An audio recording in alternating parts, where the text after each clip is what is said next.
एक बार नारद जी महाराज रास्ते में गए, बड़ी प्यास लगी थी।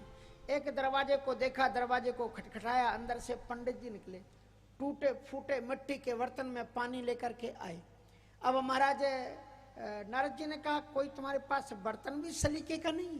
बोले महाराज क्या करें, बड़ी गरीबी है, बस यही था इसमें ले आए। बोले अच्छा एक काम करो, मैं तब तक पानी नहीं पीऊंगा कि जब तक मैं आपको माला माल ना कर दूं। पहले मैं भगवान नारायण के पास से जाता हूँ, प्रार्थना करता हूँ, वो आपसे वो तो कुछ भी दे सकते हैं, आप इतने भक्त हो। नारद जी महाराज भगवान नारायण के पास गए और उनको कहा कि आपके भक्तों को आप दुखी रखते हो। एक पंडित जी के यहाँ गए, बेचारों क्या टूटे बर्तन, आपके पास आप क्या नहीं दे सकते उनको? भगवान नारायण ने मुस्कुराते हुए कहा, नारद जी ये आपने गलत फहमी पाल रखी कि मैं किसी को कुछ देता हूं। ना मैं किसी को कुछ देता हूं और ना मैं किसी से कुछ लेता हूं। सब अपने अपने कर्मों का परिणाम पाते हैं। अब जैसे कि बिजली सप्लायर ने आपके यहां पर व्यवस्था लाइट भेज दी, लाइट का तार पहुंचा दिया आप तक, उसके बाद पर आप पर निर्भर करता है कि आप कितने वाट का बल्ब लगाते हो। अब आपने लगा रखा है 0 वाट का बल्ब और बगल वाले ने लगा रखा है 40 वाट का बल्ब, और फिर कहो यार ये तो बेईमानी है बिजली वालों की तरफ से, हमारे यहाँ पर इतनी अंधेरा और इतनी उजेला और उनके यहाँ पर इतना। बोले भैया जितना तुमने वाट लगाया उतना प्रकाश उनको मिल रहा है, उसमें हमारी क्या गलती? परमात्मा ने सारी सुख संपदा इस धरती में फैला रखी है, आप अपने अपने कर्मों के अनुसार आप पा सकते हैं। नारद जी महाराज ने कहा, लेकिन आप अगर किसी को सुख देना चाहें, ना हो सुख, ऐसा कैसे हो सकता है? भगवान ने कहा, आपसे जिद कौन करे, आप चले जाओ पंडित जी से कह देना उन्हें जो भी मांगना हो वो मांग ले। अब नारद जी महाराज गए पंडित जी के पास में, उन्होंने कहा कि आपको जो भी मांगना हो मांग लो, भगवान नारायण लक्ष्मीपति के यहां से मांगो, चकाचक जो भी मांगना हो। कहा महाराज मांग तो हम लेंगे, लेकिन घर का मामला है, श्रीमती जी से पूछ लेना चाहिए। इसलिए वो अंदर गए और श्रीमती जी से पूछे कि आप बताओ, नारद बाबा खड़े हैं कि भगवान के पास से आए, वो चेक बुक लेकर के, अब तुम जो कहो सो वो मिल जाए। चेक बुक का क्या करेंगे, अब तुम्हें क्या मालूम घर में क्या जरूरत क्या नहीं है, इसलिए वरदान तो हम खुद ही मांग लेंगे।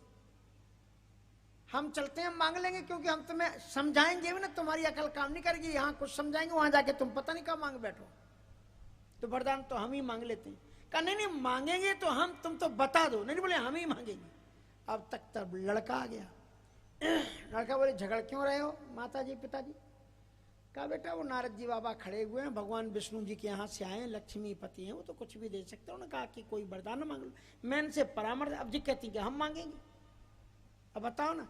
तो लड़के ने कहा कि देखो आप दोनों हो गए बुजुर्ग, इस घर की समस्याएं मेरी है, ना आप मांगोगे ना ये मांगेंगे, वरदान तो मैं मांगूंगा। अब वो तीनों झगड़ने लगे, नारद जी प्यासे खड़े। सो नारद जी महाराज अंदर आए और अंदर आकर के उन्होंने कहा कि भैया लड़ो मत, तुम तीनों ही एक एक वरदान मांग लो, हम भगवान के पास से आए।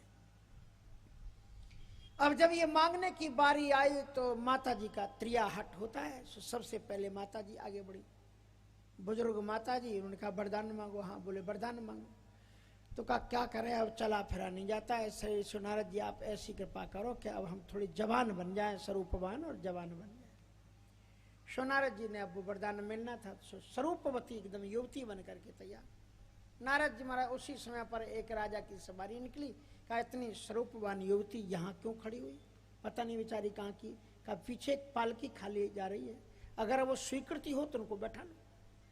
तो महाराज मंत्री संतरी एकदम तुरंत पास में आ गए। महाराज की पालकी, आप बोलो महारानी बनना। अरे हाँ, गई खट से बैठ गई पालकी में, एकदम तकिया किया लगा कर।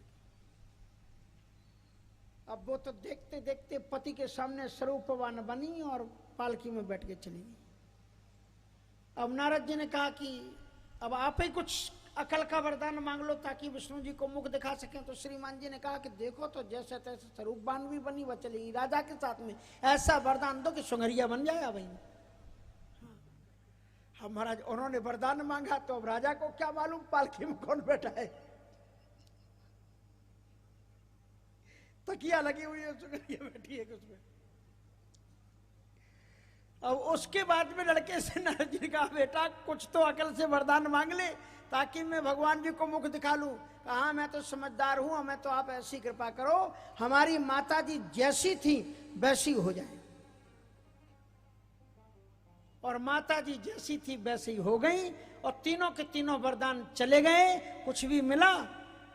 तभी तो बाबा जी ने इसी को देख करके लिखा कि काहू न को सुखे दुखी कर दाता, काहू न को सुख दुखी कर दाता, काहू न को सुख दुखी कर दाता, काहू न को सुख दुख कर दाता, निज कृत्य कर्म सब निज कृत कर्म भोगे सब प्राता।